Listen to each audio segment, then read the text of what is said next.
അതുകൊണ്ടല്ലേ അർശിന്റെ തണലിൽ കിട്ടുന്ന 7 വിഭാഗം ആളുകൾ മഹാനായ ഉസ്താദ് അവറുകൾ നേരത്തെ ഇവിടെ സപ്തദിന പ്രഭാഷണത്തിൽ തന്നെ 7 ദിവസം അർശിന്റെ തണൽ കിട്ടുന്ന 7 വിഭാഗം ആളുകളെ വിശദമായി ഇവിടെ സംസാരിച്ചിട്ടുണ്ട്.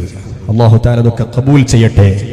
അത് സമുദായത്തിനും ലോകത്തുള്ള വിവിധ ജനങ്ങൾക്ക്, വിവിധ നാടുകളിലുള്ള മുഅ്മിനീങ്ങൾ മുഅ്മിനാത്തുകൾക്ക്, മലയാളം അറിയുന്ന എല്ലാ നാട്ടുകാർക്കും ഏത് രാജ്യത്തുള്ളവർക്കും ഉപകാരപ്പെടുന്ന രൂപത്തിൽ അതിപ്പോഴും നമുക്ക് യൂട്യൂബിലൊക്കെ കിട്ടും.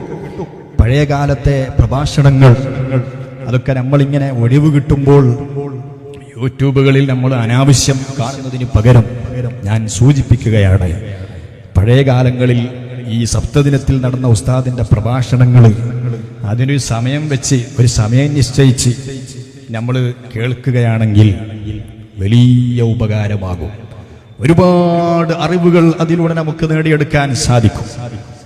പരമാവധി നമ്മൾ മറ്റു സുഖലുകളൊന്നും ഇല്ലാതെ ഒറ്റയ്ക്കിരുന്ന് മറ്റു ശബ്ദങ്ങളും ഒന്നും ഇല്ലാതെ ശ്രദ്ധയോടെ ആ പഴയകാലത്ത് നടന്ന വയലുകൾ അതൊക്കെ ഇങ്ങനെ ഇരുന്ന് കേൾക്കുമ്പോൾ, പ്രത്യേകിച്ച് മുത്തഅല്ലിമീങ്ങളായ എൻ്റെ സുഹൃത്തുക്കൾ ഉസ്താദിന്റെ വയല് നമുക്ക് ഒഴിവുള്ള സമയങ്ങളിലൊക്കെ കേൾക്കാൻ നമുക്ക് സമയം കിട്ടിയാൽ, അതിന് നമ്മൾ സമയം കണ്ടെത്തിയാൽ ഇൽമുകൾ ഒരുപാട് നമുക്ക് വർദ്ധിപ്പിക്കാൻ സാധിക്കും.